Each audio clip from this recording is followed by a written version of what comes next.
আসসালামু আলাইকুম ওরহমতুল্লাহি ওবরাকাতুহু। যে যেখান থেকে মুবাশির রিডিং প্ল্যাটফর্মের আজকের ক্লাসটি দেখছেন সকলকে জানাচ্ছি অভিনন্দন ও শুভেচ্ছা।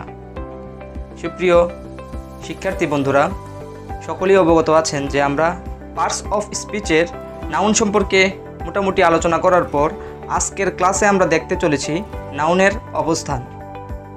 প্রত্যেকটি বস্তুরই কিন্তু এক একটা সুনির্দিষ্ট অবস্থান আছে। যদি আমরা সঠিক অবস্থানে বস্তুটিকে না রাখতে পারি তাহলে বিশৃঙ্খলা দেখা দেয়। ধরুন, আপনি যদি একটি কোম্পানি প্রতিষ্ঠা করেন, তখন ওই কোম্পানির আয় ব্যয়ের হিসাব রাখার জন্য আপনার দরকার একজন ম্যানেজার। তখন যদি আপনি যোগ্য ম্যানেজার, সঠিক, সৎ, ন্যায়পরায়ণ এবং দক্ষ মানুষ যদি আপনি ওই অবস্থানে যদি না নিয়োগ দিতে পারেন, তখন কিন্তু আপনার লাভের বিপরীতে ক্ষতি হওয়ার আশঙ্কাই থাকবে। সো বন্ধুরা, তখন আমাদের দরকার একজন সঠিক মানুষ। ঠিক সামাজিক দিক বিবেচনা করার পর আমরা যদি বিভিন্ন খেলার দিকে দেখি, বিশেষ করে আমাদের ফুটবল খেলার মাঠে একজন গোলকিপার কিন্তু তার সুনির্দিষ্ট জায়গা নিয়েই থাকেন, একজন স্ট্রাইকারও থাকেন তার সুনির্দিষ্ট জায়গা নিয়ে। কখনো একজন স্ট্রাইকার তার নিজস্ব গোলকিপারের কাছে এসে দাঁড়িয়ে থাকেন না, আর একজন গোলকিপারও কখনো স্ট্রাইকারের জায়গা দখল করেন না। এটাই আসলে আমাদের মূল প্লেসমেন্টের বিষয়। এই বিষয়টা দিয়ে আমি বোঝাতে যাচ্ছি যে সঠিক অবস্থান যদি আমরা নির্ণয় না করতে পারি তাহলে আমরা কখনোই সফলকাম হতে পারবো না। পার্টস অফ স্পিচের যে 8টি প্রকার আমরা ইতিপূর্বে আলোচনা করেছিলাম, এই 8টি প্রকারের প্রত্যেকটিরই কিন্তু সুনির্দিষ্ট অবস্থান রয়েছে। আজকে আমরা প্লেসমেন্ট অফ নাউন নিয়ে আলোচনা করব। সো বন্ধুরা, চলুন আমরা আমাদের ক্লাসে ইন করি। নাউনের প্লেসমেন্ট নিয়ে আলোচনা করতে গেলে একটা কথা অবশ্যই বলতে হয় সবাইকে। নাউন যে যে জায়গায় অবস্থান করবে ওই অবস্থানকেই আমরা প্লেসমেন্ট অফ নাউন বলে থাকি। নাউন সব সময় একটা সেন্টেন্সের সব জায়গায় কিন্তু বসে না, তার বসার নির্দিষ্ট কিছু পজিশন আছে, নির্দিষ্ট কিছু জায়গা আছে। আর ওই জায়গাগুলা ইংরেজি ব্যাকরণবিদগণ 5 ভাগে বিভক্ত করেছেন। সো চলুন বন্ধুরা, আজকে আমরা প্লেসমেন্ট অফ নাউনের দিকে একটু দেখে আসি। বন্ধুরা, হোয়াইট বোর্ডের দিকে তাকালে দেখবেন আমি 3টা সেন্টেন্স আপনাদের সামনে উপস্থাপন করেছি। এই 3টা সেন্টেন্সের ভিতর আজকে আমরা সর্বপ্রথম নাউনের প্রথম অবস্থানটা নির্ধারণ করব। নাউন সর্বপ্রথম একটা সাবজেক্ট হিসেবে ব্যবহার হয়, অর্থাৎ সাবজেক্টের জায়গায় আমরা যখন একটি ওয়ার্ডকে বসাবো ওই ওয়ার্ডটাই হচ্ছে একটা নাউন। দেখুন, প্রথম সেন্টেন্সে আমি লিখেছি Ahmad is a good boy. Ahmad is a good বয়ের এই আহমাদটা হচ্ছে একটা সাবজেক্ট। এই সাবজেক্টের জায়গায় আমি আহমাদ বসিয়েছি। এখানে যদি আহমাদের পরিবর্তে আমি অন্য কোনো শব্দ ইউজ করতাম, ওইটাও কিন্তু নাউন হতো। যেমন আমি এখানে ব্যবহার করলাম যে Suman is a good boy. যেহেতু সাবজেক্টের জায়গায় আমি একটি মাত্র শব্দ ব্যবহার করেছি, ওই শব্দটাই হচ্ছে আমার নাউন।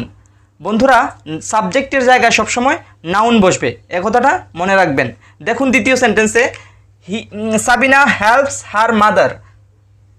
এইখানে এটা হচ্ছে একটা সাবজেক্ট, আর যেহেতু সাবজেক্টের জায়গায় সাবিনা বসেছে, একটি শব্দ ব্যবহার হয়েছে, এটাও একটি নাউন।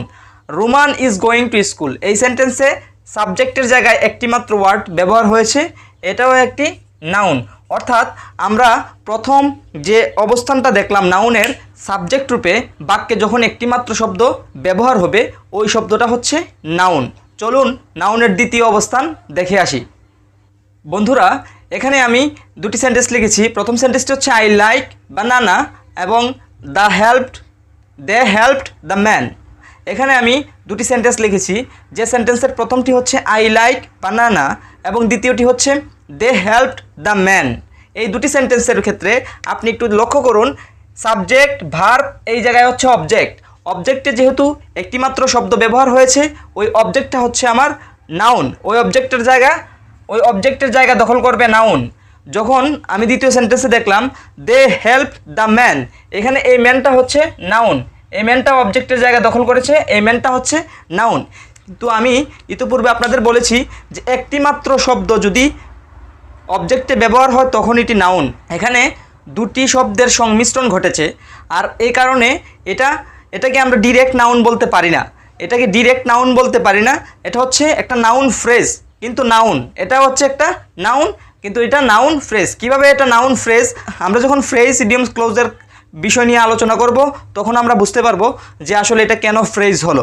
যাই হোক বন্ধুরা, এটা হচ্ছে একটা নাউন, এটাও একটা নাউন, অর্থাৎ অবজেক্ট হিসেবে আমরা নাউনকে ইউজ করে থাকি। নাউনের দ্বিতীয় অবস্থান হচ্ছে অবজেক্ট হিসেবে ব্যবহার হওয়া। নাউনের দ্বিতীয় অবস্থানটা হচ্ছে নাউন অবজেক্ট হিসেবে ব্যবহার হবে। চলুন আমরা তারপরে নাউনের অবস্থানটা সম্পর্কে জানি। বন্ধুরা একটু লক্ষ্য করলে দেখতে পারবেন আমার হোয়াইট বোর্ডে এখন দুটি সেন্টেন্স রয়েছে। যে সেন্টেন্স দুটি হলো দে ইলেক্টেড মি এবং আশরাফ সিলেক্টেড রোমান। অর্থাৎ এখানে দেখুন একটি সাবজেক্ট আছে, একটি ভার্ব আছে, একটি অবজেক্ট আছে। দ্বিতীয় সেন্টেন্সটিতেও একটি সাবজেক্ট ভার্ব এবং অবজেক্ট রয়েছে। আমি প্রথমেই বলেছিলাম যে সাবজেক্ট অবজেক্ট এবং ভার্ব যখন সংমিশ্রণ রূপে থাকে এবং একটি ভাব একটি অর্থ যখন সম্পূর্ণরূপে প্রকাশ করে তখন এটি একটি সেন্টেন্স হয়। যদিও দে ইলেক্টেড মি, এখানে সাবজেক্ট অবজেক্ট ভার্ব সবই আছে, কিন্তু এই সেন্টেন্সটা কিন্তু পুরোপুরিভাবে অর্থ দিচ্ছে না। যেমন দে ইলেক্টেড মি, তারা আমাকে নির্বাচিত করেছেন। আসলে এখন প্রশ্ন জাগে যে তারা আমাকে কি নির্বাচিত করেছেন। সেন্টেন্সটির অর্থ পরিপূর্ণ করতে গেলে এখানে লিখতে হবে লিডার, এখানে লিখতে হবে লিডার। শুধু লিডার নয়, লিডারের বদলে যে কোনো একটি শব্দ আমি যদি এখানে বসাই তাহলে কিন্তু আমার এই সেন্টেন্সের অর্থ পরিপূর্ণতা পাবে। দে ইলেক্টেড মি লিডার, তারা আমাকে নেতা নির্বাচিত করেছিলেন। এই লিডার শব্দটা আসার পর এই সেন্টেন্সের অর্থটা, অর্থাৎ এই যে ভার্বটা ইলেক্টেড ভার্বের অর্থটা সম্পূর্ণতা পেয়েছে। এই লিডারটা হচ্ছে একটা কমপ্লিমেন্ট, এটাকে বলা হয় কমপ্লিমেন্ট, অর্থাৎ এটা এর অর্থকে পরিপূর্ণতা দান করেছে বিধায় আমরা এই লিডারকে বলতে পারি কমপ্লিমেন্ট। আর বাক্যে কমপ্লিমেন্ট হিসেবে ব্যবহার হয় নাউন, বাক্যে কমপ্লিমেন্ট হিসেবে ব্যবহার হয় নাউন। আশরাফ সিলেক্টেড রোমান, দ্বিতীয় সেন্টেন্সে আমরা দেখতেছি সাবজেক্ট ভার্ব অবজেক্ট, কিন্তু অর্থ কিন্তু পরিপূর্ণতা পায়নি। আগের সেন্টেন্সের মতোই যে আশরাফ রোমানকে সিলেক্ট করেছে, কি করেছে, রোমানকে কি হিসেবে সিলেক্ট করেছে, যে Ashraf selected Roman vice president, vice president সহসভাপতি, সরি ভাইস প্রেসিডেন্ট। আশরাফ রোমানকে ভাইস প্রেসিডেন্ট হিসেবে সিলেক্ট করেছে, নির্বাচিত করেছে। যাই হোক বন্ধুরা, এটা হচ্ছে নাউনের তৃতীয় অবস্থান। আমরা এখন দেখব নাউনের চতুর্থ অবস্থান। চলুন বন্ধুরা, নাউনের 4 নম্বর অবস্থানটা হচ্ছে নাউন প্রিপোজিশনের অবজেক্ট হিসেবে ব্যবহার হয়। অর্থাৎ যে জায়গার ভিতরে আমরা দেখব যে প্রিপোজিশন থাকবে, প্রিপোজিশনের পর যদি কোনো শব্দ আসে তাহলে ওইটাই হচ্ছে নাউন, ওই শব্দটাই হচ্ছে নাউন। এখানে দেখেন Ashraf is fond of milk, প্রিপোজিশনের পর আমি একটি শব্দ নিয়েছি মিল্ক, এই শব্দটা একটা নাউন। অর্থাৎ নাউনের চতুর্থ অবস্থান হলো প্রিপোজিশনাল অবজেক্ট হিসেবে নাউনের ব্যবহার হয়।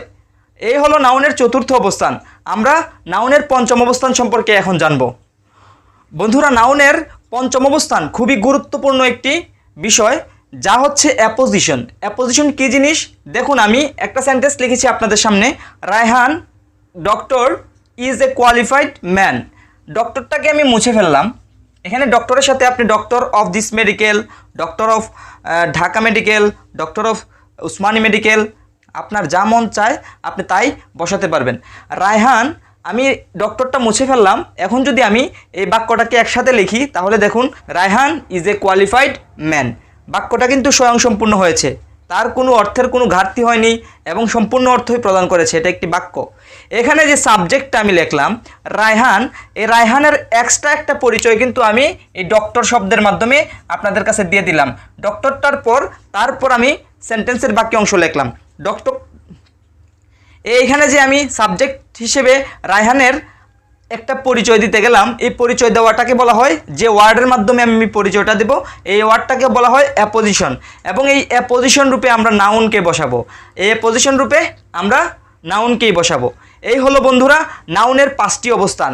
যদি আমরা অবস্থান না চিনি তাহলে আমরা ধরতে পারবো না যে কোনটা আসলে নাউন। পৃথিবীতে সব শব্দ সব নাউন আমাদের মুখস্থ করা সম্ভব নয়, আমাদের অবস্থানকে ধরেই নাউনকে খুঁজে বের করতে হবে। সব নাউন তো আমরা নাও জানতে পারি, তাই অবস্থান হচ্ছে খুবই একটি গুরুত্বপূর্ণ একটি পদ্ধতি, যার মাধ্যমে বাক্যের ভিতরে আমরা নাউনকে খুঁজে পাবো। যাই হোক বন্ধুরা, আমরা আরেকটা বার দেখি। বন্ধুরা, আমরা দেখতে পাচ্ছি যে আমাদের নাউনের যে অবস্থানটা আমরা নির্ধারণ করেছি, এই 5টা অবস্থানের জায়গা নাউনের হবে। এই অবস্থানগুলোতে সবসময় নাউনই বসবে।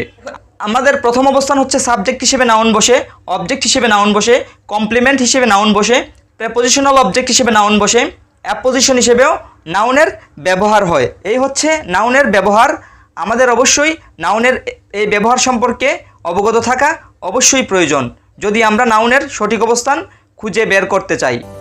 বন্ধুরা, যদি আপনাদের কাছে ক্লাসটি ভালো লেগে থাকে তাহলে এখন পর্যন্ত যারা মুবাশির রিডিং প্ল্যাটফর্মকে সাবস্ক্রাইব করেননি তারা সাবস্ক্রাইব করে ফেলুন এবং পাশে থাকা বেল আইকনটিকে প্রেস করে দিন, যাতে পরবর্তী ভিডিও আপনি পেয়ে যেতে পারেন সবার আগে। সো বন্ধুরা, আজকের ক্লাস এই পর্যন্তই। ভালো থাকুন, সুস্থ থাকুন। আসসালামু আলাইকুম ওয়া রাহমাতুল্লাহি ওয়া বারাকাতুহু।